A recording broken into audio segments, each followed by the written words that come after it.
तो AI somewhere I would say it is increasing the efficiency of paramedics और medical staff और doctors and all, लेकिन replace नहीं कर, मुझे नहीं लगता कि replace कर सकता है. You always need to have human in loop. मतलब मुझे लगा कि यार ये वाकई में मेरे ना दिमाग को लगी उसकी बात. जब भी आप खाना खाएं, खाना खाने के बाद 1 से 2 मिनट स्टे किया, उसके बाद 10 मिनट की वॉक करना है आपका. 90 to 95% का कॉन्फिडेंस स्कोर सेट है. अगर 90% से नीचे का आपके पास रिजल्ट आ रहा होता तो मशीन खुद फ्लैग करती है कि get a second opinion, like फिर हम पैथोलॉजिस्ट के पास जाएंगे या हम सेकंड टेस्ट रन करेंगे. तो कौन से ऐसे डिजीज अभी आपको लगते हैं कि बहुत लोग यहाँ पे उसका टेक केयर नहीं कर रहे होते और वो बहुत तेजी से बढ़ रहे हैं? रिपीटेड यूज ऑफ नीडल्स, मतलब even a layman understand that कि एक बॉडी फ्लूइड से यूज हुआ जो भी आप इक्विपमेंट यूज कर रहे हैं आप दूसरे में नहीं यूज करेंगे. ये तो बेसिक हाइजीन की बात है. स्टिल अगर पैरामेडिक्स ऐसे कर रहे हैं तो दैट इज रॉन्ग. मेडिकल में तो ही नहीं बढ़ाएंगे कि भाई मतलब गूगल पे जाके उसको होस्ट करनी है, क्लाउड का सर्वर लेना है, इमेज की रेंडरिंग हो रही है तो ये वाला है. तो वो चीज आपने कैसे कवर किया? आप पोलियो की बात करें, कितने सारे मुल्कों से पोलियो खत्म हो चुका है, पाकिस्तान से पोलियो खत्म ही नहीं हो रहा है. व्हाई? बिकॉज हम केयरफुल नहीं है विद द वैक्सीनेशन. लेकिन कौन कौन से डिजीज हैं जो कि हम, या कौन कौन सी ऐसी बीमारीज हैं जिसको हम, या कौन सी ऐसी रिपोर्ट्स हैं जो कि दिखाया जा सकता है, उसे समझा जा सकता है with the help of AI? हम जंक फूड खाते हैं, हम फिजिकल एक्टिविटीज कम करते हैं, हम स्क्रीन के सामने ज्यादा है, हम बैठे हुए हैं, हम सारी वो चीजें करें जो हमारी सेहत के लिए अच्छी है.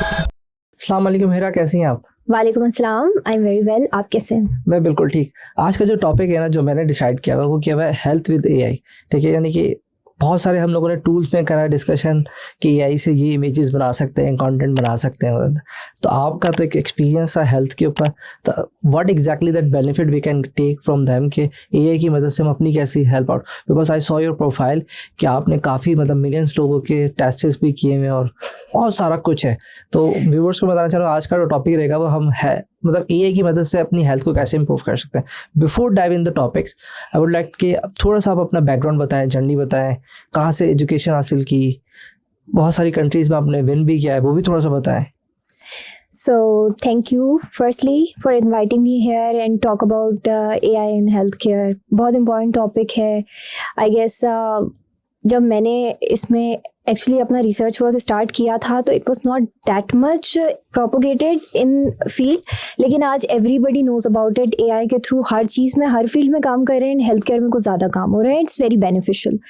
सो starting with my academic background, I am an MD और मैंने एनेस्थीसिया में स्पेशलाइजेशन की है and then particularly super specialisation in cardiac anaesthesia. उसके बाद आई जॉइन पब्लिक सेक्टर और मेरा फोकस ऑफ डिजीज़ जिसमें मैं काम कर रही थी that was TB, HIV, dengue and malaria. And that is exactly where जहाँ मुझे चांस मिला कि मैं इन डिजीज़ को कंट्रोल करने में the challenges we are facing basically, क्योंकि these are very common disease ना, इन्फेक्शस हैं, बहुत अरसे से ट्रीटमेंट भी प्रोवाइडेड है. तो मुझे इन फील्ड काम करके पता लगा कि what are the challenges we are facing और हमें इसके लिए एक्चुअली किन पॉइंट्स पे फोकस करके काम करना चाहिए. Well, later on I pursued my masters in healthcare policy and I did that from LUMS and now I am a PhD candidate for digital health. So that's a bit of introduction about where I'm working and what am I doing. इसके अलावा I'm an entrepreneur and I did build TBI. TBI is a diagnostic platform for rapidly diagnosing tuberculosis and we are using AI in it and that's smartphone based. तो हम TB की diagnosis within minutes कर रहे हैं with high specificity और जो हमारा normal diagnostic जो हमारा process होता है उसमें 5 steps हम 2 steps में उसको simplify कर रहे हैं और 75% cost reduction, 60% time reduce हो रहा है.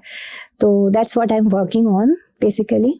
अच्छा, ऐसे बड़ा इंटरेस्टिंग टॉपिक है क्योंकि व्हाट एग्जैक्टली आई डिड, पहले हम एक टूल की तरफ जाना चाहते हैं और देन साथ में हेल्थ पे.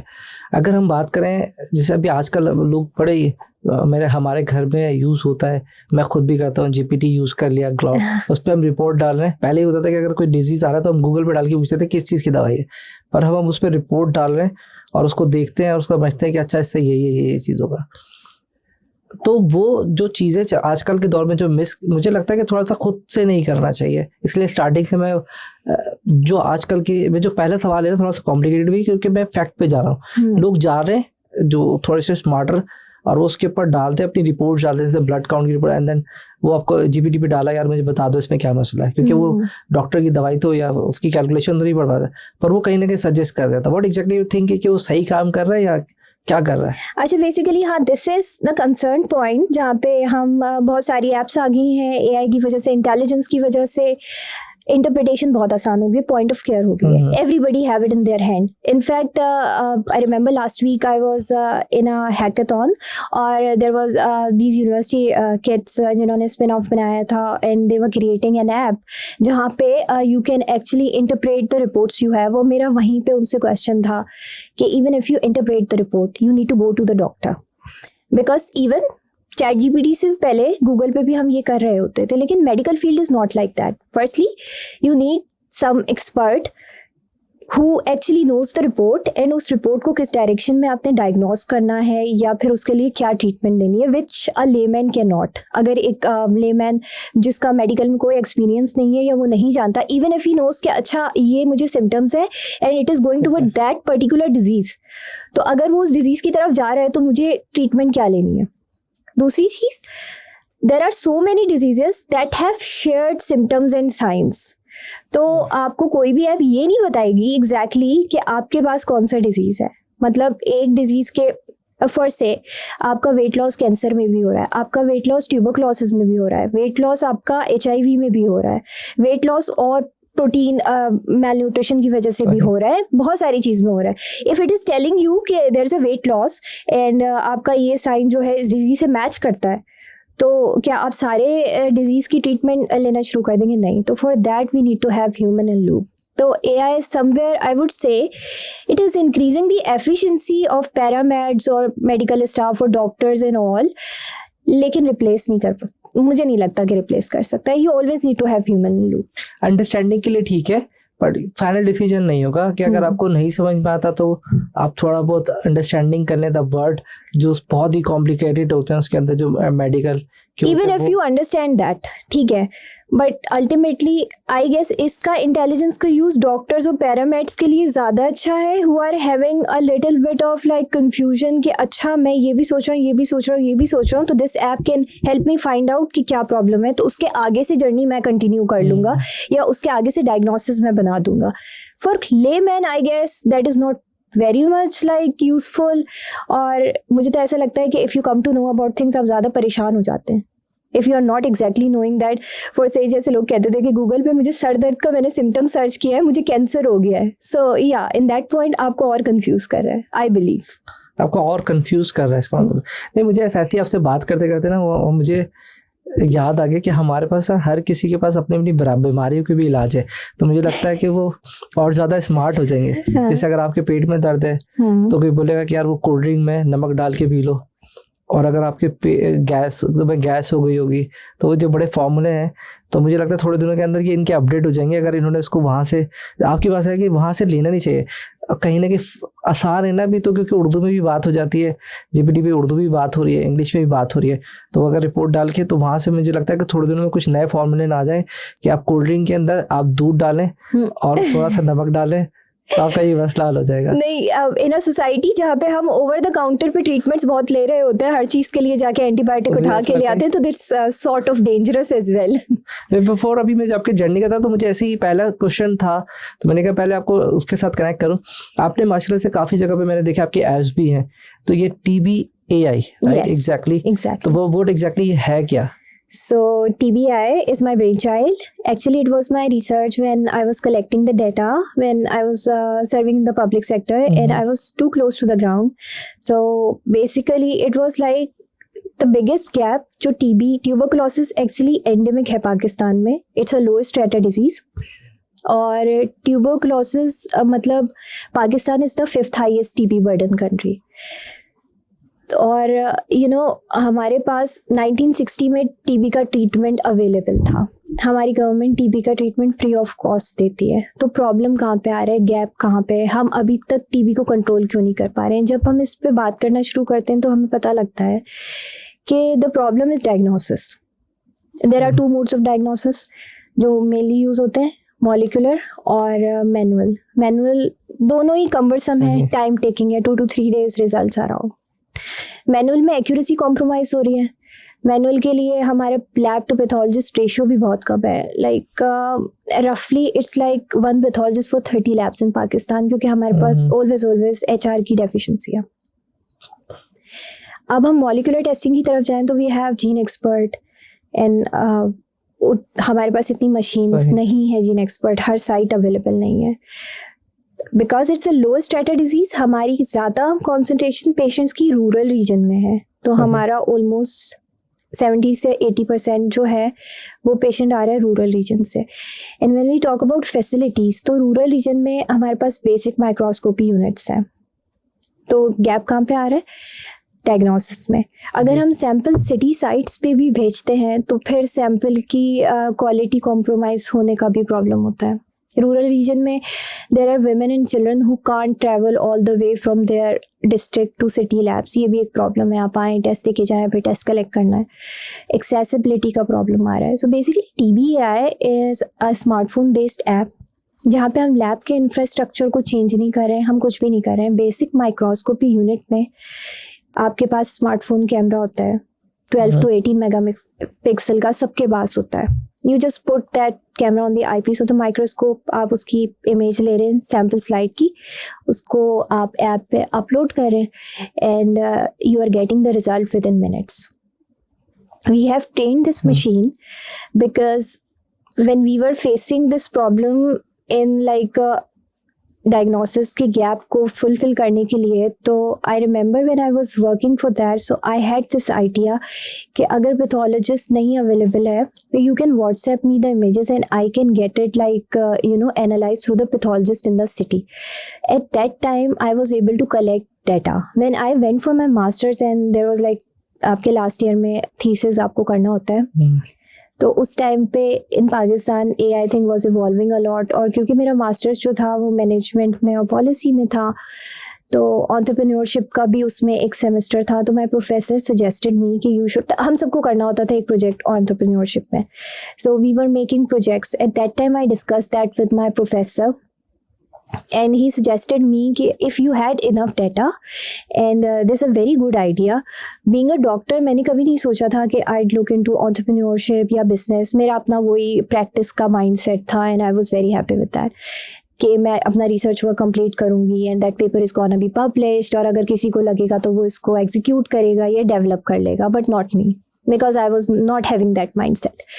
तो he suggested me and he approved of that idea. फिर मैं उसी यूनिवर्सिटी के इंक्यूबेटर सेंटर में I was like incubated and then फिर the journey started from there. I went to the garage और फिर वहाँ पे मज़ीद और डाटा कलेक्शन के साथ डिजिटल माइक्रोस्कोप का King Abdullah International Medical Research Center के एफिलिएशन के साथ we developed it and then वहाँ से जर्नी स्टार्ट हुई, पायलट किया यहाँ पे एंड देन अब तक 2023 जुलाई से टिल मार्च 2026 हमने इस प्लेटफॉर्म के थ्रू 850,000 टेस्ट रन किए।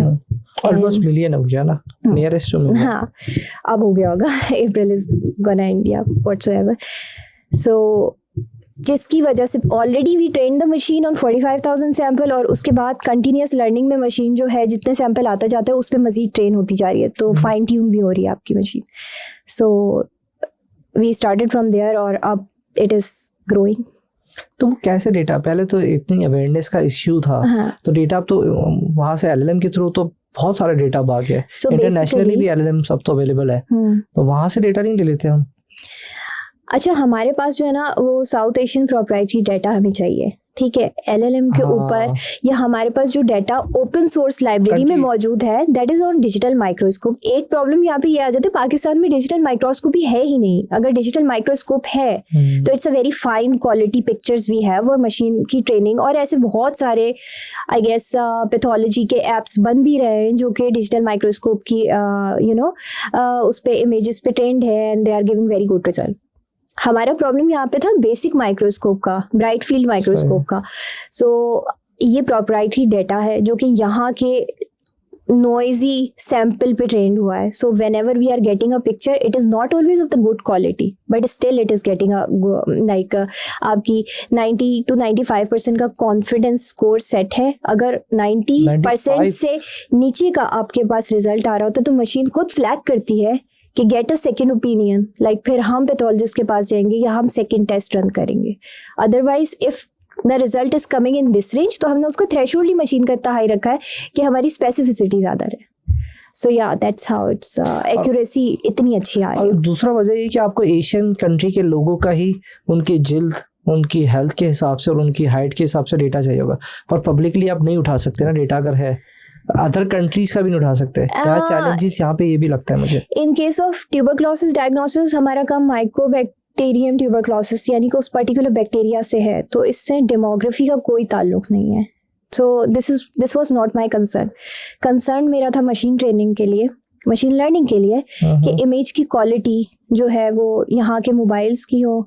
सेकेंडली डिजिटल माइक्रोस्कोप पे भी मैंने मजीद 15,000 जो मैंने सऊदी में ट्रेन किया वो आई डिड दैट, लेकिन मुझे यहाँ के स्पेसिफिक डेटा पे ट्रेन करना था बिकॉज यहाँ पे हमें ऐसी इमेजेस मिल सकती हैं. अच्छा, ये तो बड़ा अच्छा रहा कि मतलब इसमें आपने बड़ी एफर्ट भी की. इसके अंदर के फ्यूचर में आपको लगता है कि this is the things and और भी आराम से आ सकती हैं चीज़ें with the help of AI. अब तो अवेयरनेस भी है, इनिशियली तो अवेयरनेस का भी इशू था हमारे पास. करंटली एफडीए के साथ 717 ऐसी एप्स जो हैं वो रजिस्टर्ड हैं which are using AI in diagnosis. यहाँ पे थोड़ा सा डिफरेंस आ जाता है. AI in diagnosis like they are using radiology images, X-ray, CT, MRI. और when you are using these radiology images तो आप predictive values दे रहे हैं, like predictive result दे रहे हैं. Still आपको डायग्नोसिस के लिए दूसरे सेकेंडरी टेस्ट पे जाना पड़ेगा जो कंफर्मेटरी रिजल्ट है. तो स्क्रीनिंग से लेके ट्रीटमेंट तक का टाइम स्पैन बढ़ रहा है. अच्छा, what is the unfair advantage या USP of TBI is that it's a binary diagnosis. ठीक है, आपका bacteria is present, you have in the sample, you have tuberculosis, that is accurate definite diagnosis. आप screening नहीं कर रहे हो, आपको सेकेंडरी टेस्ट पे नहीं जाना है, आपका बैक्टीरिया प्रेजेंट है, you have this, you are going to the treatment. So that is decreasing the time from diagnosis to treatment. Screening को आपने एक स्टेप को माइनस कर दिया. लेकिन आप लोगों को अवेयरनेस कैसे दी? मुझे तो सबसे पहले भी ये सवाल है कि आपने बना भी दिया, बहुत सारे लोगों ने बहुत सारी ऐप्स बनाई भी होंगी, बट उसको लोगों ने संभाल कैसे किया? मुझे ये भी अभी आज तक होता है कि आपने जब उसको पब्लिक किया होगा तो लोगों के क्या उस वक्त समझ में आ गई थी बात, ये वाली बात? अच्छा, मेरा जो क्लाइंट था या कस्टमर था वो कॉमन मैन नहीं था. Those were labs, diagnostic labs या hospital labs. So basically that was B2B. So I was basically dealing with the paramedical staff, technicians, technologists, doctors भी, but the person who are immediately in the lab performing test. तो जब when we started with a pilot. That was an unpaid pilot, but we have to validate our idea. और वो 6 महीने का pilot था, but only in 2.5 month हमने उनका testing backlog 71% reduce किया और उनकी सिंगल डे टेस्टिंग 70 से लेके 200 टेस्ट पर डे करती. तो वो 2.5 में हमने कर दिया था. बट हमने फिर ना अपनी गो टू मार्केट स्ट्रेटजीज को बना लिया. Like firstly we were giving them a period of free trial. पहले 1 महीने के लिए, पहले 3 महीने के लिए, फिर 1 महीने पे रिड्यूस हुआ, उसके बाद 15 दिन पे हो गया जब कस्टमर्स बढ़ते गए. तो यहाँ पे उस ट्रायल पीरियड में देयर इज लाइक मेंटरशिप, जो कि उस टेक्नीशियन या टेक्नोलॉजिस्ट को ये भी बता रही थी how to use the app. And not only that, you are using an AI app जो कि क्लाउड से रन करती है.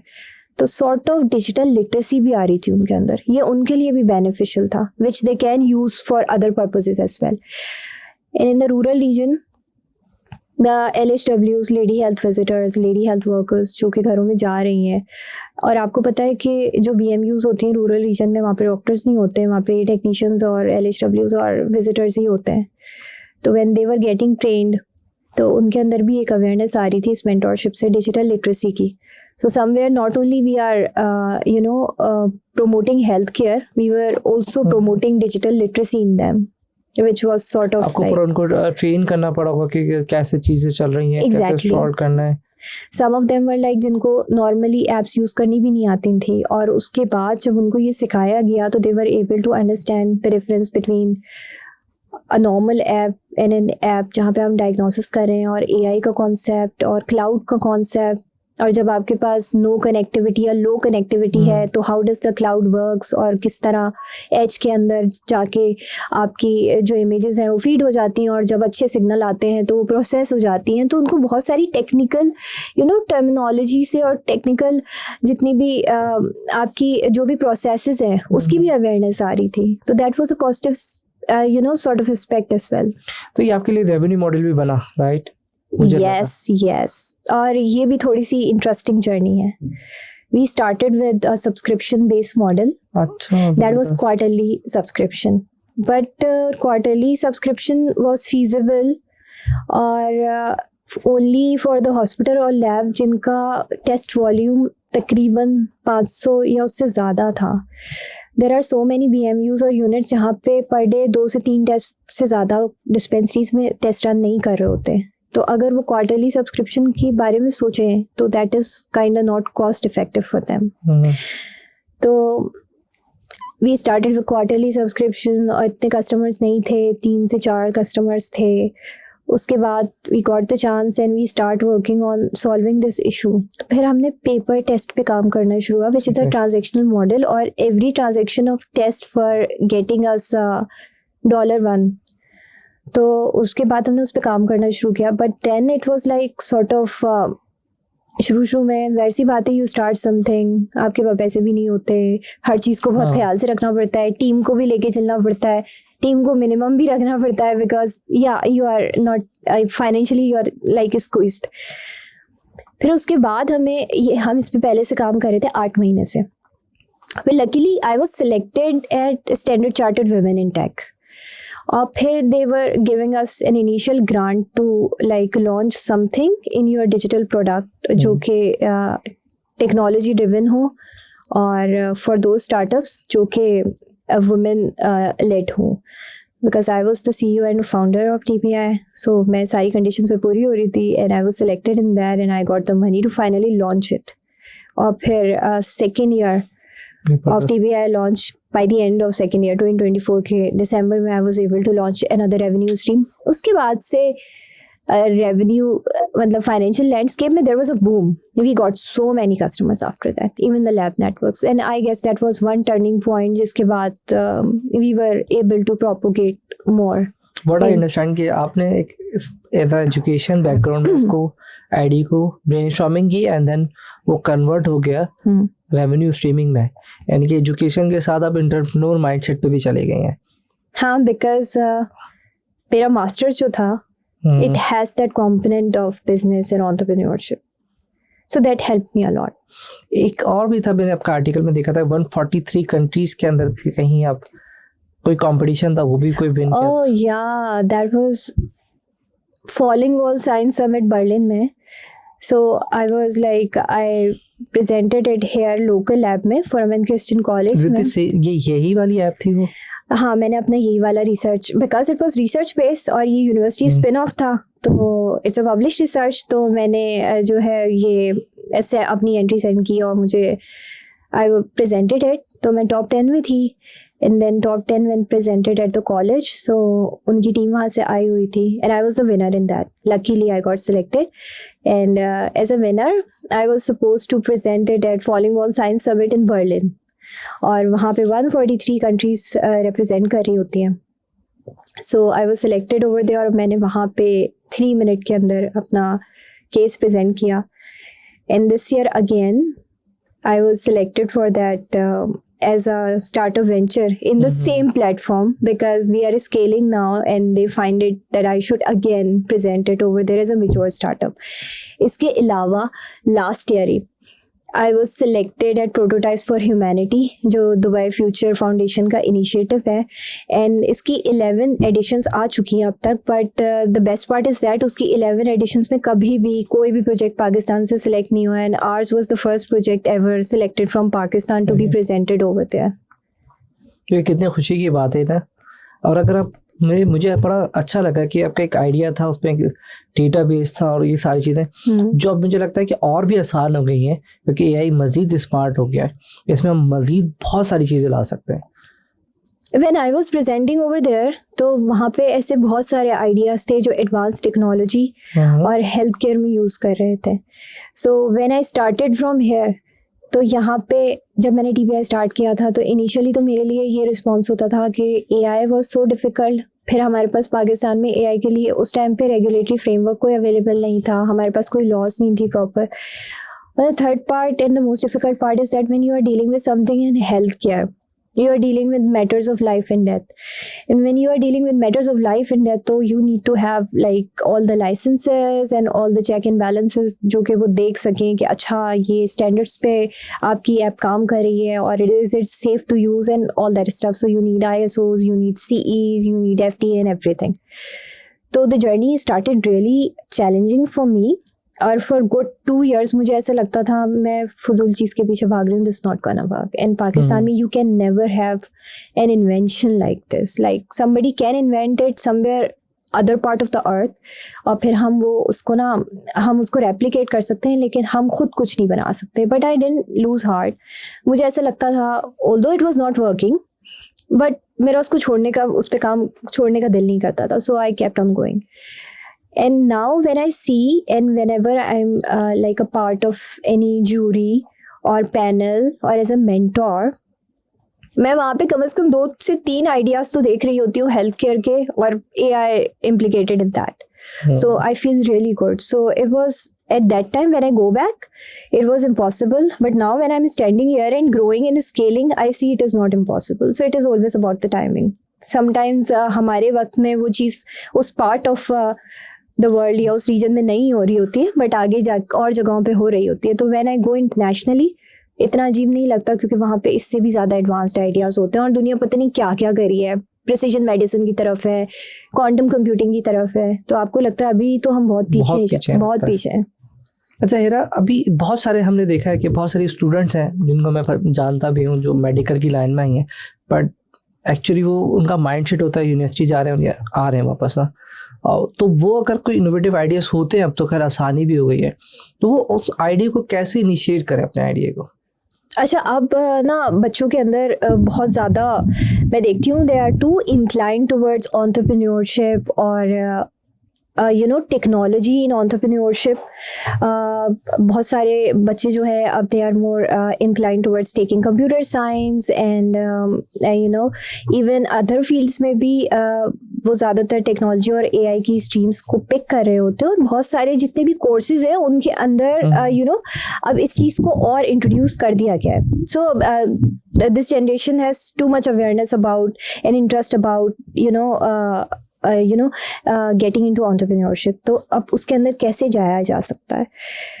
First thing first, ideas are always generated at the level of university और at the level of university, not at school. School में भी आजकल कुछ ऐसी स्ट्रीम्स हैं which are like dragging you towards it. Best is that the most beautiful idea I would always encourage is spin-off. Spin-off is basically वो idea जो आप university में रिसर्च करके जनरेट कर रहे होते हैं and later on it can be adopted as a startup और SME और a proper business. So when you are backed और एफिलिएटेड बाय यूनिवर्सिटी, तो उसको अर्ली स्टेज से ही बहुत ज़्यादा रिकग्निशन मिलना शुरू हो जाती है, क्योंकि दैट इज़ यूनिवर्सिटी बैक्ड और university has its name already in the market. इसके अलावा हम एक चीज़ देखते हैं, जितने आजकल यंगस्टर्स इसकी तरफ इंटरेस्टेड हो रहे हैं, हमने देखा है कि देयर इज़ एन अब इंक्यूबेटर सेंटर्स और एक्सेलरेटर्स का भी बहुत ज़्यादा मतलब अवेयरनेस आ रही है और बहुत सारे लोग जो हैं वो इनको दे आर इस्टेब्लिशिंग इट. तो basically there are 2 kind of institutions जो कि आपके बिजनेस को डेवलप कर रहे होते हैं. We have incubators, we have accelerators. Incubator आपको इनिशियल स्टेजेस पे आइडिया से उसकी डेवलपमेंट, उसकी लॉन्च और मार्केट तक लेके जाने में और प्रोडक्ट मार्केट फिट तक आपको हेल्प कर रहा होता है. और एक्सेलरेटर जब आप उसको ऑलरेडी लॉन्च कर चुके होते हैं, तो how it stage in the market और वो ग्रो कैसे करेगा और वो फंडिंग किस तरह गेन करेगा और वो अपने आप को सस्टेन कैसे करेगा, तो उधर आपको हेल्प कर रहे होते हैं, मेंटोरशिप दे रहे होते हैं. So they can always look for whatever the stage their idea is, तो वो लाइकवाइज इंक्यूबेटर्स और एक्सेलरेटर्स में अप्लाई कर सकते हैं. And we have these incubator accelerators all around the world जो कि बहुत फेमस है. और हम अब तो पाकिस्तान में हमारी गवर्नमेंट भी बहुत सपोर्ट करती है कि whoever selected abroad उनको मतलब फंडिंग सिक्योर कर रही होती है सो दैट कि वो वहाँ पे जाएं, फाइनेंसेस दे रहे होते हैं सो दैट वो वहाँ पे जाएं और वहाँ पे इंक्यूबेट करें अपने आइडिया को और डेवलप करें या वहाँ पे एक्सेलरेट करें. तो हमारे पास ये फीजिबिलिटी भी है. सो या कोई ऐसी आइडिया अगर हमने करना हो चेक करने के लिए कि ये आइडिया चलेगा या नहीं चलेगा, तो वो कैसे मतलब कब सामने में होता है कि मैं खुद भी यूनिवर्सिटीज़ गया हूँ, तो उन्होंने मुझे आइडिया पिच किया, आई एम नॉट द डॉक्टर, तो मैंने बोला मैं तो एग्जिट कर गया वहाँ से. तो उनके पास बहुत सारे आइडियाज़ होते हैं. जैसे हम ऐसे जैसे मैं आपको बताता हूँ ना भाई हम जो गाय के अंदर ये बीमारीज होती हैं इस तरह के XYZ आप उसको ऐप के थ्रू चेक कर सकते हैं, ठीक है ना. मुर्गियों में बीमारी होती है उसका एक्स थ्रू, ठीक है वो कर तो लेंगे. लेकिन जब मैं इंटरनेशनल देखता हूँ मैं खुद भी डर जाता हूँ. वो तो उन्होंने तो बॉट बना दिए भाई, वो तो पता नहीं कितनी फास्ट चल रहे होते हैं. तो कभी कभार वो जो स्टार्टअप है वो भी कंफ्यूज होते होंगे कि यार हम इतने बच्चों वाली चीज़ पे बात करें. द क्वेश्चन एग्जैक्टली जो मतलब क्या मुझे ये बात बताएं कि जब हम बाहर देखते हैं ना तो बाहर तो बहुत सारी चीज़ों में बहुत ज़्यादा तरक्की हो गई है. अब वो बेचारी यूनिवर्सिटीज़ में बच्चा या बच्ची पढ़ रही है, वो छोटे पे काम शुरू करता है और वो डर जाता है. आप मेरा पॉइंट समझे. तो वो अपने उस फेयर को भी कैसे निकालें, बिकॉज अगर वो स्टार्ट करेगा और जाके देखेगा यूट्यूब पर तो किसी ने कुछ ना कुछ तो बनाया हुआ ही होगा और उससे स्मार्ट बना हुआ होगा. पर यहाँ पर तो अपॉर्चुनिटीज़ है ना, वो तो उन कल्चर के हिसाब से चल रहा है, यहाँ के कल्चर के हिसाब से तो नहीं है ना. तो वो फेयर जो मुझे लगता है कि एक फेयर है वो कैसे निकालेंगे. दिस इज एग्जैक्टली वेयर जहाँ पे आपके इंक्यूबेटर का रोल जो है वो सिग्निफिकेंट है. इन इंक्यूबेटर जब आप एक आइडिया के साथ जाते हैं तो देखिए idea is good to your ears as long as it is it is not executed. Idea is there, ठीक है. असल उसकी वर्थ आपको पता लगती है एग्जीक्यूशन के टाइम पे कि हाँ इट शुड बी देयर और नॉट. ये प्रॉब्लम है, आपने सोची ये प्रॉब्लम है. इस प्रॉब्लम पे काम करना सोसाइटी के लिए भी ये प्रॉब्लम एग्जिस्ट करती है. जिस इकोसिस्टम में हम काम कर रहे हैं वाकई में दिस इज स्क्रीमिंग प्रॉब्लम जिस पे हमें एक्चुअली काम करना चाहिए. और ये सोल्यूशन वाकई में उसको सॉल्व कर रहा है या नहीं कर रहा है. It is a one time project, ये आगे स्केल कर पाएगा नहीं कर पाएगा. It is a demand, it is a need. और हम सिर्फ इसको फैंटेसाइज कर रहे हैं कि हाँ भाई द अदर पर्सन और 2 or 3 people need it. So this is where the incubator plays a role, जहाँ पे वो अपने आइडिया को incubator is like a sandbox जहाँ पे आप अपने आइडिया को टेस्ट करते हैं, आप उसको सर्वे करते हैं, उसकी नीड को आप जो है ना वो रेकन करते हैं. And you actually come to know कि हाँ मैं इस पर फर्दर काम कर सकता हूँ या नहीं कर सकता हूँ through research, through surveys and through actual prototyping and testing in the market. हमें वहाँ पे मेंटोरशिप मिलती है, हमें वहाँ पे गाइडेंस मिलती है थ्रू द एक्सपर्ट्स जो कि ऑलरेडी मार्केट पे काम कर चुके हैं, जो खुद भी एंटरप्रेन्योर्स थे और बाद में सीरियल एंटरप्रेन्योर्स बन गए हैं, या people from the financial background जो कि फाइनेंशियल जितने भी एलिमेंट्स हैं उस पर काम कर रहे हैं. So we are guided there continuously and mentored there by the people who are expertise in those field. तो basically we are getting the godfather of या kingmaker of entrepreneurs in an incubator. So that is exactly why I suggested that now it is much easier and feasible if somebody is thinking of adopting an idea into a business or a startup or an SME. So these places are the best. You get the people who can actually guide you perfectly. ऐसे नहीं कि 4 दोस्तों ने मिलके एक idea सोचा हाँ ये काम हो जाएगा, नहीं. We are getting the mentorship from the right people who actually worked in that. So that is why incubators are important. यहाँ तक तो कर सकते 4 लोगों ने मिला, आइडिया आया, उसको एग्जीक्यूट करके जाके डिस्कस करें पहले बिफोर दैट एग्जीक्यूशन. अच्छा इसमें एक पार्ट जो था आपने गला था जैसे क्लाउड, ये तो बहुत टेक्निकल टर्म है, ये तो मुझे पता है. तो वो फिर आपने क्या जाके जैसे मेडिकल में तो ही नहीं पढ़ाएंगे कि भाई मतलब गूगल पे जाके उसको होस्ट करनी है, क्लाउड का सर्वर लेना है, इमेज की रेंडरिंग हो रही है तो ये वाला है. तो वो चीज़ आपने कैसे कवर किया?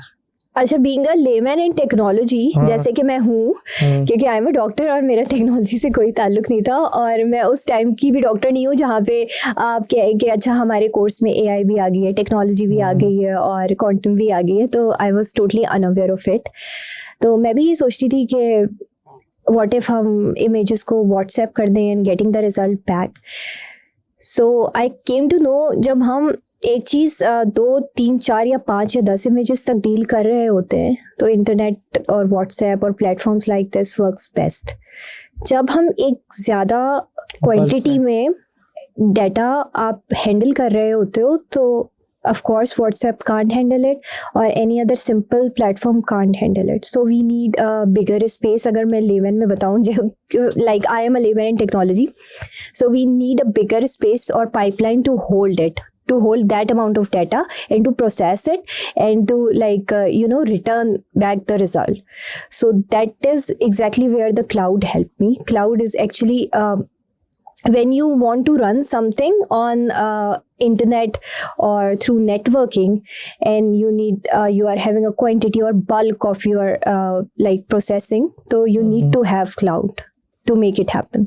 अच्छा, मुझे ऐसा लगता है कि अभी एजेंटिक एआई आ गई है, तो अगर आपका डेटा एजेंटिक एआई को दे दें तो डिड यू ट्राई कि उस पे वो क्या कहता है डेटा के ऊपर? There would be agents to deal with my data and to respond about it, right? लेकिन in case of TBI, we don't need to have or we don't need to complicate it with agentic AI or large language modules or something like that, because this is basic diagnosis and it is working really well with it. But TB की तरह 18 या 18 से ऊपर diseases microscopy के through diagnose होते हैं, and we can think in that line and we can actually work over that. और हम जब उस लेवल पे या स्केल करने के लेवल पे जाना शुरू करेंगे तो हम टेक्नोलॉजी की और भी मोडालिटीज़ को यूटिलाइज कर सकते हैं. और if not the diagnosis of disease, we can like pivot TBI platform for other health care related modalities. तो फिर मे बी अगर उसको EMR में इंटेग्रेट करना हो या ILS की तरफ अगर हमारी लैब्स पाकिस्तान में जाएँ, जो कि इंटेग्रेटेड जो आपका लैब इंफ्रास्ट्रक्चर होता है जहाँ पे हम डिजिटली सारी चीज़ें यूज़ कर रहे होते हैं, अगर उसकी तरफ हमारी लैब्स जाना शुरू हों, जो कुछ प्राइवेट लैब्स कर भी रही हैं, so maybe we can use things like that. अच्छा, अगर बात करें, आपने काफ़ी माशाल्लाह पूरे एरिया में रिसर्च की हुई है, तो कौन से ऐसे डिजीज़ अभी आपको लगते हैं कि बहुत लोग यहाँ पे उसका टेक केयर नहीं कर रहे होते और वो बहुत तेज़ी से बढ़ रहे हैं? आउट ऑफ द बॉक्स बात कर रहा हूँ मैं, ऐप से रिलेटेड कम्युनिकेशन से नहीं. जैसे होता है ना कि रिसर्च का डेटा होता है, जैसे मैंने देखा है हर कोई आजकल शुगर का मरीज है, ब्लड प्रेशर का मरीज है, मतलब ऐसा लगता है शायद कॉमन है, मतलब नॉर्मल ही लगता है, हाँ कोई बड़ी बात नहीं है. बट यू सॉ समथिंग कि यार अगर इस चीज़ को हमने नहीं कैटर किया तो ये भी एक और नई बड़ी बीमारी हो सकती है. मुझे लगता है and everybody might be aware of that कि अगर आप कम्युनिकेबल डिजीज़ की बात करें तो एक अलार्मिंग स्टेट है HIV की, और उसके ऊपर हमें काम करना चाहिए, और हेपेटाइटिस की, जो कि मुझे लगता है कि कंट्रोलेबल है, प्रिवेंटिव है, लेकिन हम केयरलेसनेस की वजह से और लैक ऑफ अवेयरनेस की वजह से उसको अलार्मिंग लेवल तक हम उसको लेके जा रहे हैं. Just because we are not careful with using the needles, और just because we are not careful with disposing of the material that is being stained with the serum और ब्लड और बॉडी फ्लूइड्स, इतनी छोटी छोटी चीज़ों को हम ignore करने की वजह से कुछ ऐसे डिजीज़ की तरफ जा रहे हैं और उनको कॉन्ट्रैक्ट कर रहे हैं जो मतलब दे आर फेटल. और अगर इफ़ यू कॉन्ट्रैक्ट HIV तो दैट्स फॉर लाइफ. सो उसकी वजह क्या है, होने की वजह क्या होती है? लैक ऑफ अवेयरनेस और केयरलेसनेस. मिसाल के तौर पे एग्जाम्पल से समझाएं कि क्या वो केयरलेस करता है. अच्छा, अगर हॉस्पिटल या लैब या BMU लेवल पे अगर आप देखें तो paramedical staff is not a layman, they know things. Still वो चीज़ों को डिस्पोज ऑफ नहीं करते. जो प्रॉपर नीडल्स को डिस्पोज ऑफ करने का तरीका है, they are not using it. Needle cutters आते हैं एंड ऑल दैट. अब वो सिरिंजेस को ऐसे प्रॉपरली नहीं डिस्पोज ऑफ कर रहे हैं, वो सिरिंजेस बाहर जा रही हैं ट्रैश में, वहाँ पे ड्रग अब्यूजर्स उसको यूज़ कर रहे हैं. यहाँ पे उनकी गलती नहीं है, they are unaware of it. So जहाँ पे आपका यहाँ पे सोर्स आपका कौन है? पैरामेड, जिनको अवेयरनेस थी but they didn't take care of that. इससे भी ज़्यादा वर्स्ट लेवल पे जाए, रिपीटेड यूज़ ऑफ नीडल्स. मतलब even a layman understand that कि एक बॉडी फ्लूइड से यूज़ हुआ आपका जो भी आपका आप इक्विपमेंट यूज़ कर रहे हैं, आप दूसरे में नहीं यूज़ करेंगे. ये तो बेसिक हाइजीन की बात है. स्टिल अगर पैरामिड्स ऐसे कर रहे हैं तो दैट इज़ रॉन्ग। और इसके अलावा लेमैन के लेवल पे अगर आप देखें, for tuberculosis it's highly contagious disease, और जब एक घर में किसी को ट्यूबरक्लोसिस होता है तो definitely when they are getting the treatment. Tuberculosis होता क्या, ये भी बताएं।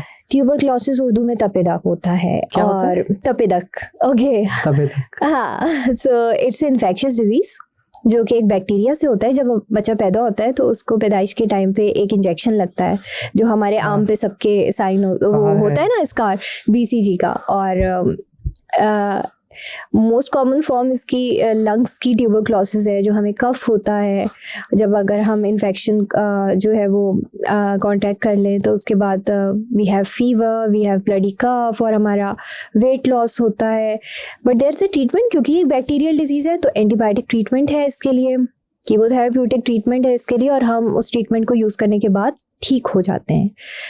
सो ज़्यादातर ये आपके कफ करने से, जो आपका ड्रॉपलेट है उसके इन्फेक्शन से ये फैलता है, तो इट इज़ हाईली कंटेजियस। और ये लोएस्ट रेट डिजीज़ क्यों है? जहाँ पे लोग क्लोजली रह रहे होते हैं, वेंटिलेशन प्रॉपर नहीं है, क्लोज्ड स्पेसेस है, तो वहाँ पे ये ज़्यादा प्रोपोगेट होता है। That is why it is called a lowest rate disease. गुर्बत और उसमें ही हो रहा होता है। So in case of tuberculosis, when you know there is a patient there at home और उसको ट्रीटमेंट मिल रही है, तो वहाँ पे उसको ये बताया जाता है कि बाकी सब लोगों की भी स्क्रीनिंग की जाए और ये पता किया जाए कि उनको ये डिजीज़ तो नहीं है, या उस वो जो भी अब आपका स्प्यूटम होता है या आपको कफ आता है, उसको आप कहीं पे भी स्पिट कर रहे हैं तो उसको प्रॉपरली हर जगह पे नहीं करना, मतलब उसका ख्याल रखना ताकि मज़ीद ना फैले। तो ये छोटी छोटी चीज़ें हैं जिनके ऊपर अगर हम ध्यान दें तो हम इन डिजीज़ को कंट्रोल कर सकते हैं। क्योंकि आप पोलियो की बात करें, कितने सारे मुल्कों से पोलियो ख़त्म हो चुका है, पाकिस्तान से पोलियो ख़त्म ही नहीं हो रहा है। वाई? बिकॉज हम केयरफुल नहीं है विद द वैक्सीनेशन। और वैक्सीनेशन से क्या जाता है, आपको बच्चे को एक वैक्सीनेशन ही करवानी है, बस स्टिल लोग नहीं करवाते, वो भी फ्री में है। हाँ, और ये बहुत छोटी छोटी चीज़ें हैं जहाँ पे सिस्टेमिक एंड पे एफर्ट्स है, लेकिन खुद लोग भी मैं कहती हूँ लोग भी स्टबर्न हैं, they are not accepting it के सीरियसली।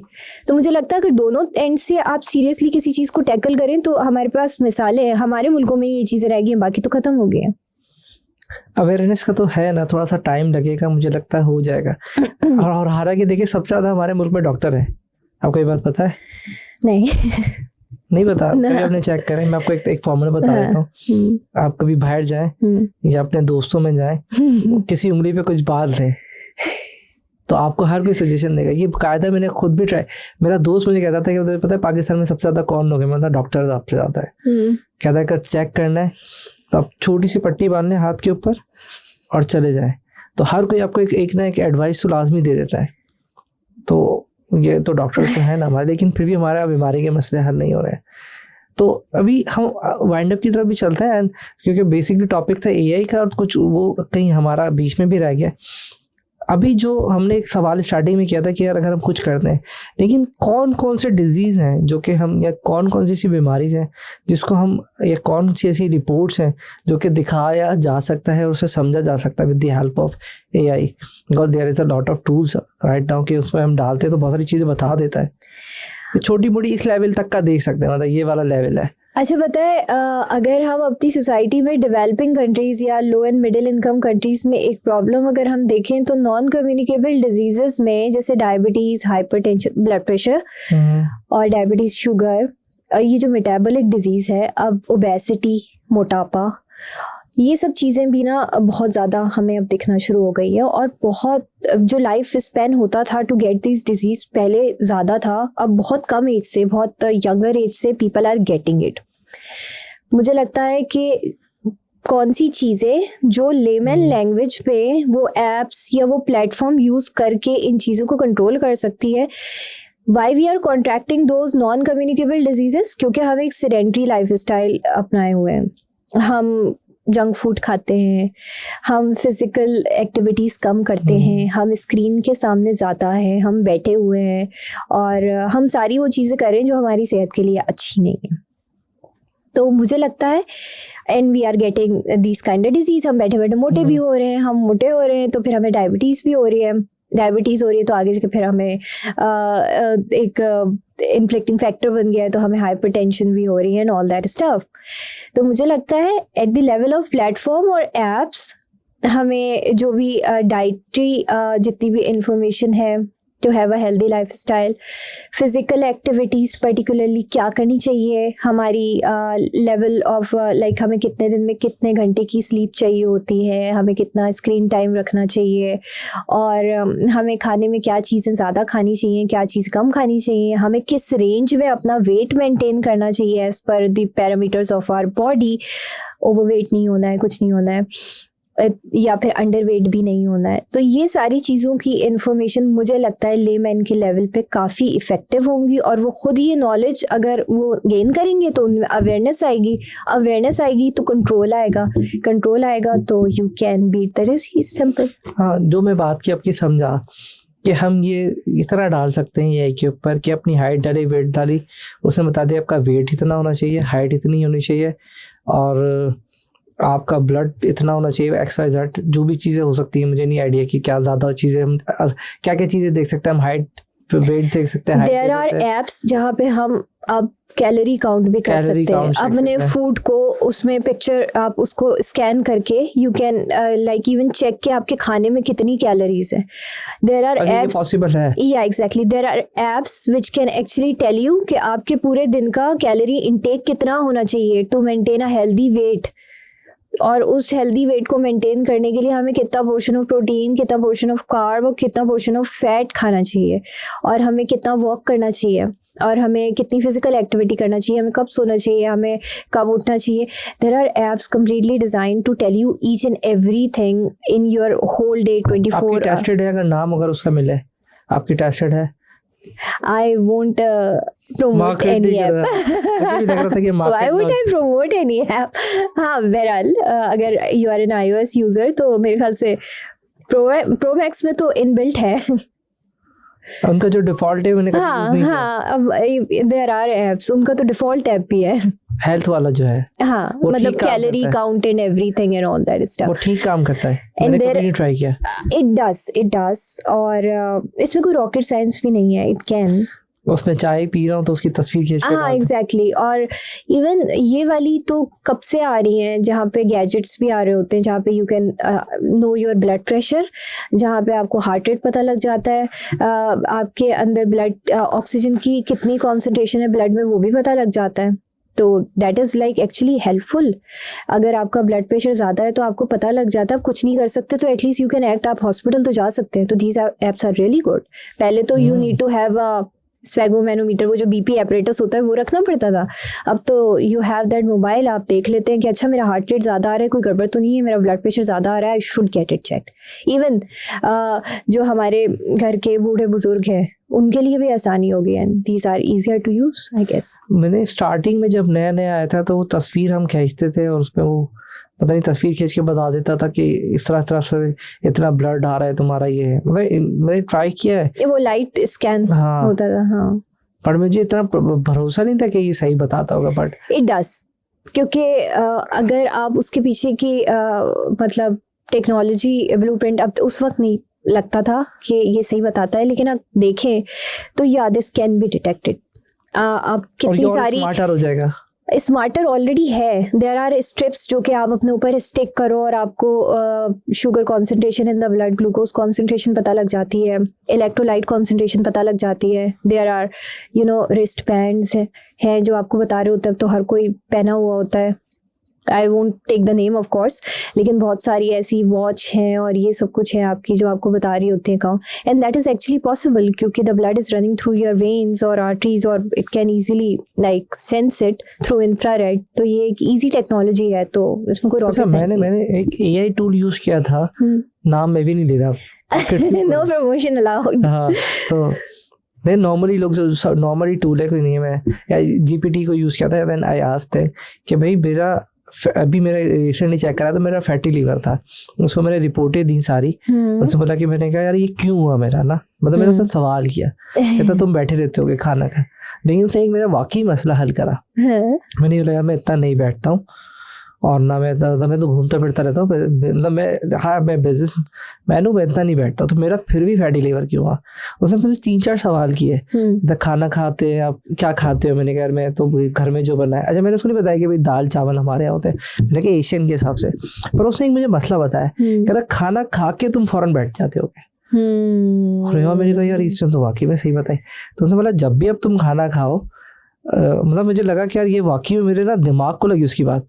जब भी आप खाना खाएं, खाना खाने के बाद तो 1 से 2 मिनट स्टे किया, उसके बाद 10 मिनट की वॉक कर लें आप फौरन। तो आपका जो स्टमक है वो आपका जो फौरन बैठ रहे हैं जाके, तो उसके बाद भले बैठे। तो मैंने फिर रूटीन में बना लिया। मैंने कहा ये तो वाकई में आइडिया तो इसका बुरा नहीं था। तो अगर आप इस तरह से छोटी मोटी डिस्कशन लें तो ये अलाउड है। So basically ChatGPT is collecting the information and giving you from all the researches of whatever is available on the web. So definitely ये जो आपने बात कही कि खाना खा के 10 मिनट वॉक करना है, आप खाना खा रहे हो और उसी वक्त आपने फिजिकल एक्टिविटी शुरू कर दी है, तो वो जो खाना है वो उसी वक्त बर्न हो जाएगा, और instead of like circulating in the blood और वो बाद में जाके ऑर्गन्स के ऊपर डिपॉजिट हो जाए, it is actually burn in the form of energy. तो आपको उसी वक्त वो कैलोरीज बर्न होकर एनर्जी फॉर्म में चला जाएगा और आपके ऊपर नहीं होगा। तो अगेन द फिजिकल एक्टिविटी, तो it is research proven. So ChatGPT is collecting all the information from whatever is available on the web. ठीक है, तो इन सारी चीज़ों पे रिसर्चेस हो चुकी है। ठीक है, तो ये idea, so these are the things that are working. छोटी मोटी रिसर्च कर सकते हैं, लेकिन जहाँ आप कोई ट्रीटमेंट ले रहे, जो हम वाइंड अप की तरफ जाते भी हैं, जहाँ कोई आप मेडिसिन ले रहे या कोई अपना कोई कोल्ड ड्रिंक वाला इलाज कर रहे हैं खुद ही, या फिर आप कोई मेडिसिन ले रहे हैं या कोई खुद ही जाके टेस्ट करा रहे हैं, बिफोर उससे जाने से पहले आप किसी एक्सपर्ट से डिस्कस करें, वो भी डॉक्टर। हेल्थ केयर के लिए आई वुड सजेस्ट हम हमेशा ह्यूमन इन लूप पे जाएंगे। If you are going for the signs and symptoms and diagnosis and treatment, तो इवन द एप्स, इतनी सारी प्लेटफॉर्म्स बन रही हैं स्क्रीनिंग के लिए, डायग्नोस्टिक के लिए, नॉट फॉर द ट्रीटमेंट। हर चीज़ में, हर मॉडल में हमें हमेशा, even when you are going for licensing या आप किसी सर्टिफिकेशन के लिए जा रहे होते हो, तो आप जब अपने मॉडल को या आइडिया को अप्रूव करवा रहे होते हो, तो they ask about the research work done, they ask about how much data and what was the source of data you have collected, उसमें बाइस क्या थी, उसमें आपकी टेस्टिंग वैल्यूज़ क्या थी, हाइपोथेसिस आपने वेरीफाई कैसे किया, और ह्यूमन इन लूप का क्या रोल था। तो जब आपके रिसर्च वर्क को एक्सेप्ट करने के लिए जो आपको सर्टिफाई करने वाली अथॉरिटीज़ हैं या जो रेगुलेटरी अथॉरिटीज़ हैं, when they are asking for the human in loop, तो फिर हम क्यों कम्प्लीटली रिलाई करें कि हम ऐप पे रिलाई करें जब हमें उसकी नॉलेज ना हो। अगर हमें कोई सिम्टम्स और साइंस पता भी लग जाते हैं, फॉर से आपको ऐप ने बताया you have a fatty liver and that is the cause of fatty liver and you start walking, if that was a mild fatty liver and can be control, आपको ChatGPT खुद बताएगा अगर आपकी values इस range में जा रही है तो definitely go to a doctor and he prescribe you the medicine. ChatGPT आपको, it's a responsibly use platform, वो कभी आपको ये सजेस्ट नहीं करेगा कि मैं आपको ये प्रिस्क्राइब करूं। मैं आपको एक बात बताऊं, हाँ, ये अभी हुआ है मसला, मतलब आप सजेस्ट नहीं करता, वरना अगर मैं 1 साल पहले यूज कर रहा था ना, तो मैंने कहा इतना गलत हरकत कर रहा है, ये बता देता था। हाँ एग्जैक्टली, तो डेफिनेटली उसके लिए भी फिर कोई ना रेड फ्लैग यहाँ पे कोई अलार्म हुआ होगा कि यार ये तो खतरनाक हो रहा है। Exactly. ये मैंने अभी नोट किया कि अब वो रुक रहा है, मतलब मैंने उसको इनिशियली जब मैं 2023 या 24 में, तो वो तो बता देता था। तो दैट इज एग्जैक्टली वाई जो रेगुलेटरी कंप्लायंस और फ्रेमवर्क और लीगल आपकी सर्टिफिकेशन है, इन वो एप्स जो कि matter of life and death में डील कर रही होती हैं, या जो आपके health care he of course है, या इन सारी चीज़ों में कर रही होती हैं, तो उसके लिए you always go for certification, you always look for अच्छा ये FDA है, ये CE है, ये ISO है, ये GDPR को देख रहा है नहीं देख रहा, मतलब you always ask for licenses, otherwise it is never allowed in the market. यार शुरू में करता था, बहुत फ़ायदा भी उठाया मैंने, मेडिकल साइंस में नहीं उठाया, हम तो डिज़ाइनिंग का काम करते हैं, मैं आपको बताता हूँ मैंने बड़ा फ़ायदा उठाया है, अभी बड़ा नुकसान हो रहा है। तो हम क्या करते थे कि जैसे अभी हमें कोई लोगो है, ये लोगो है, अब मुझे मार्केट में बना के भेजना है, तो आप ये किसी का लोगो है इंटरनेट पे, अब हम इसको बना सकते नहीं सकते थे, तो मैं क्या करता था GPT को दिया और मैं पूछता था यार इसका चेक करो ट्रेडमार्क है या नहीं है, कॉपीराइट है या नहीं, इसको मैं सेल कर सकता हूँ नहीं कर सकता।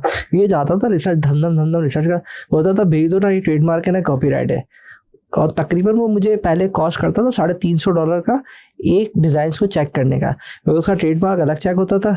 और अभी तकरीबन 6 महीने हो गया, वो बोलता है नहीं, I am not authorized to check at the verified. जब कोई चीज नई मार्केट में आती है ना, तो यू हैव दैट विंडो जहाँ पे आप उसका फायदा उठा सकते हैं और there is no check and balance. लेकिन जब through the process of compliance and when they are looking for other things, तो फिर वहाँ पे उस पे जब लीगल चार्जेस इम्प्लीकेट होते हैं तो ये प्रॉब्लम। और यहाँ डॉक्टर आ जाएंगे, वहाँ वकील आ, लिटरली हम लोगों ने तकरीबन थाउजेंड्स ऑफ डिजाइन को वेरीफाई करा है और वो लीगली हम बेचना शुरू कर दिया था। You shouldn't be telling me this on record. हाँ आसान था। और इसी तरह से मैं कह रहा हूँ डॉक्टर का भी था, रिकॉर्डेड नहीं था, अभी जाके regulation. You won't believe this, मैंने तो लोगों को ये भी देखा है कि ये आजकल startup entrepreneurship is like so hyped up as well. सो सबको लगता है कि ऐसे करने से जो है ना, मतलब इट्स कूल। मैंने लोगों को ये इस तरह भी देखा है, यंग बच्चों को, कि they are asking ChatGPT to generate them an idea and उसको फिर आगे हम पेश कर देते हैं, and then might be we'd become the next big thing. ये लोग बगैर किसी एक्चुअल प्रॉब्लम के या बगैर किसी इंटरेस्ट के भी ऐसे कामों में भी लोगों ने ChatGPT को यूज किया है। मैं अभी यूनिवर्सिटी में सेशन में मैं गया, उनसे सवाल करा था, तो मैं कहती फ्रीलांसिंग मैंने क्या करती है, कहती है वो मैं कंटेंट लिखती हूँ। अभी तो खैर लोगों को आइडिया हो गया ना GPT चल रहा है, तो मैंने कहा वो कैसे लेती, कहती है वो मेरे कंटेंट देते, मैं GPT में डालती हूँ, यहाँ से कॉपी करती हूँ, GPT से वापस दे देता हूँ। मैं बोला यार ये क्या सीन है, कभी वो पैसे मिल जाते हैं। ये सारी चीजें जो है ना, you know, it's fad temporary. ये चीजें ज्यादा देर तक नहीं चल सकती। When you look for the real work and when you go into the research thing and और ज्यादा और सीरियस काम में जाते हैं, तो वहाँ पे हाँ वो चेक कर रहे होते हैं कि AI का कितना यूज है, या वो आपसे पूछ रहे होते हैं, या they are like you know वो उसको फिल्टर कर रहे होते हैं ऐसी प्लेटफॉर्म से जहाँ से पता लग जाता है। सो तो ये चीजें फैड हैं, टेम्पररी है। ये बहुत जरूरी है, हमारे प्लेटफॉर्म से बताना जरूरी है कि अगर आप अभी फिलहाल, इसको हमारी लैंग्वेज में जुगाड़ कहते हैं, तो अगर आप जुगाड़े कर रहे हैं तो फिलहाल ये टेम्पररी है। जैसे बहुत सारे जैसे क्रिएटिव बना रहे हैं AI के थ्रू, ठीक है बना रहे हैं, बट आप उसको बता देंगे भाई AI के थ्रू, या बोलता नहीं मैं AI के थ्रू नहीं बना रहा था, बट मैंने कहा ये टेम्पररी है, क्योंकि मैं भी टेम्पररी फंस गया ना अभी आज के दिनों के बाद। तो अब डिज़ाइन हमें लीगली वेरीफाई कराने पड़ रहे हैं। तो अब इसी तरह से मेडिकल का भी मुझे लगता है कि थोड़ा सा ऐसा रिस्ट्रिक्टेड भी हो जाएगा। और हमारे पास अपने जैसे भी एक बात भी बीच में बताई थी कि हमारे पास सबसे अच्छा ऑप्शन है कि हमें डॉक्टर आराम से अवेलेबल है एज कम्पेयर टू अपने US। यही बात बताई थी या अदर कंट्री से। तो जब आराम से अवेलेबल है, वेरीफाइड आपके पास डॉक्टर अवेलेबल, तो आप उनसे डिस्कस करने, हमारे नहीं खर्च ज़्यादा चार्ज भी करते हैं एज कम्पेयर टू। तो या यहाँ पे सब कुछ बहुत आसान है। Even there is like public sector, government hospitals बने हुए हैं, गवर्नमेंट के बेसिक लेवल यूनिट्स बने हुए हैं, THQs DHQs बनी हुई हैं। और प्राइवेट में तो फिर आपको पता ही है कि प्राइवेट भी कितने अच्छे अच्छे इंस्टीट्यूशंस हैं, हर जगह पे हॉस्पिटल्स हैं, क्लिनिक्स हैं। सो या लेकिन जो अब आपको मैं लकी भी कह रहा हूँ, पता नहीं कि मैं फ्राइडे वाले दिन एक डॉक्टर के पास बैठा हुआ था, मैंने उसकी कैलकुलेशन कर ली इनकम किया कैसे। उसके टिकट निकल रहे थे तो मैं 67 पे था, उसके बाद 10-20 और। तो मैंने कहा अगर एक टिकट का एग्जाम्पल लिया ना, $750 लिया, उसको मैंने मल्टीप्लाई किया, तो मैंने कहा इसकी पूरा इनकम जो बनी कोई मुश्किल से कोई $200 भी नहीं बनी, और जिस पर इसने 4 घंटे बैठ के काम किया। पर अगर वही काम अगर जिस तरह से आपने ऐप बनाई है, अब नॉट श्योर कि आपने इनकम डिक्लेयर नहीं किया, तो बट आप इतना ज़्यादा डेडिकेटेड काम ना होने के बाद तो वो भी मूव करके इनकम कर सकता, अपनी इनकम भी बढ़ा सकता है। I believe doctors are the most underpaid and most like hard working creatures on earth. अब हमारी मुझे लगता है और कंट्रीज में भी जितना काम डॉक्टर करते हैं ना, उसके comparatively they are always underpaid. बहुत ज्यादा दे आर गेटिंग 4 घंटे तक उसने मेहनत की है। एंड नॉट दैट, प्रैक्टिस के अलावा भी कितना पढ़ते हैं, और उसके बाद भी then the process of getting further fellowships या degrees to reach the specialization, और फिर भी पढ़ना और फिर उसकी फीस देना और सब कुछ। तो I believe they are highly underpaid। और ये AI की वजह से और भी इनको चैलेंजेस अभी आने होंगे, क्योंकि हर कोई लेके भी पहुंच जाता होगा, देखिए सर ये तो ये मसला था, आपने ये नहीं बताया, ये भी मसला था। अब हम क्लोजिंग की तरफ आगे जाते हैं। एक तो हमने सजेशंस तो ले लिए, अब आखिरी सवाल ये होता है कि कोई ऐसा टूल, कोई बुक, कोई ऐसी कोर्स आप रिकमेंड करना चाहें कि वो अपनी एजुकेशन को इम्प्रूव कर सके in terms of AI in the health area के अंदर स्पेशली, क्योंकि फोकस हमारा आज वही था। कोई बुक हो जो कि हेल्थ से रिलेटेड हो दैट कैन हेल्प, कोई टूल, कोई कोर्स, कोई मेंटोर। बुक और आई डोंट नो, टूल तो आई वुड नॉट सजेस्ट, क्योंकि अगर आप डॉक्टर नहीं हो और आप AI की नॉलेज गेन करना चाह रहे हो, बिकॉज मेरा भी टेक से कोई बैकग्राउंड नहीं है, तो I didn't go for a book और anything like that, but I would suggest कि there are so many fellowships related to AI जो कि हमें आजकल दिख रही होती हैं और इंटरनेशनली भी करवाई जा रही होती हैं और लोकली भी करवाई जा रही होती हैं. There are so many courses जो कि शॉर्ट पीरियड के हैं, and if you are working, आप जॉब से रिलेटेड भी कोई काम मतलब आप जॉब पर्सन हो और आपके पास टाइम नहीं है, कुछ नहीं है, तो वर्चुअल भी अवेलेबल है. और बहुत सारी यूनिवर्सिटीज़ जैसे हार्वर्ड बहुत सारे कोर्सेज करवा रही होती है, और अगर आप पब्लिक सेक्टर में देखें तो देयर सो मेनी यूनिवर्सिटीज़ जो आपको वर्चुअल बहुत सारे कोर्सेज करवा रही होती है, एग्जीक्यूटिव, और हमारी अपनी यूनिवर्सिटीज़ भी करवा रही होती हैं. तो I guess go for, if you have time and if you are actually looking for a degree, तो MS in AI is very good. और अगर आप डिग्री की तरफ नहीं जाना चाह रहे हैं, थोड़ा कम रखना चाह रहे हैं, तो there are so many fellowships. जैसे पहले टेक्निकल और वोकल ट्रेनिंग के डिप्लोमास होते थे ना, इस तरह AI की फेलोशिप्स हैं. And why only AI? There are like quantum, there are so many other things as well. तो और चीज़ों की तरफ भी आप जा सकते हैं which are highly evolving. We know only AI, but there are so many other forms of technology which are highly evolving, और आगे जाके they are going to be the next big things. तो yeah. और I would suggest one thing, there is no nothing like आप education compromise करो and get in to the startup thing. आप जितने मतलब लिटरेट हो गए उतना बेटर स्टार्टअप या बिजनेस बिल्ड कर सकते हो. There are only 1 or 2 examples, like Bill Gates was a university drop out, या मार्क ज़करबर्ग ने अपना आइडिया जो है वो चुराया था. 1-2 एग्जाम्पल्स ही हैं. जो बहुत बड़े एंटरप्रेन्योर्स हैं who are having a worth of billions and like they are unicorns, they all have a good background. और मुझे ऐसा लगता है कि even I started with a masters, I started my journey as an entrepreneur with a masters, और I was already scaling, but I got into PhD because I thought कि मैं बहुत बेटर तरीके से इसको और फ्रेम कर सकती हूँ, और फर्दर रिसर्च में भी मुझे आगे स्केल करने में and to reaching new heights it would like benefit me. So yeah, never skip that education part. बहुत सारे लोग अब इससे भी डिफ्ट अवे होने लगे हैं कि just get in to the startup thing and we are going to make money, इतना पढ़ के क्या करना है. नहीं, education is important and significant और आपको बेटर एंटरप्रेन्योर बना सकती है, आई बिलीव. ये वाला सवाल था नहीं, लेकिन मुझे भी आया है. आपको कभी कभार लगता नहीं कि अगर पैसे के लिए पढ़ रहे हैं, मुझे लगता है तो वो फिर इसी वजह से शायद ई-कॉमर्स वाले या बिजनेसमैन वाले उनको जो मेडिकल की साइड में उनको ड्राइव करके उधर लेके जा रहे हैं, जो मुझे लगता है नहीं लेके जाना चाहिए. क्योंकि तो ये बीमारियों का इलाज कौन करेगा? क्या आपको भी ऐसा फील हुआ है कभी एक बार, ये जो बिजनेसमैन है, जितने भी ई-कॉमर्स वाले और ये जिन्होंने हाइप किए हुए क्या ऑनलाइन आ जाए बिजनेस करने, पर डॉक्टर का एक पेशा एक डिफरेंट है, but you can't compare with this के यार. ये तो देखिए, बिजनेस जो है it gets you money, but if you are educated and a businessman you get more money.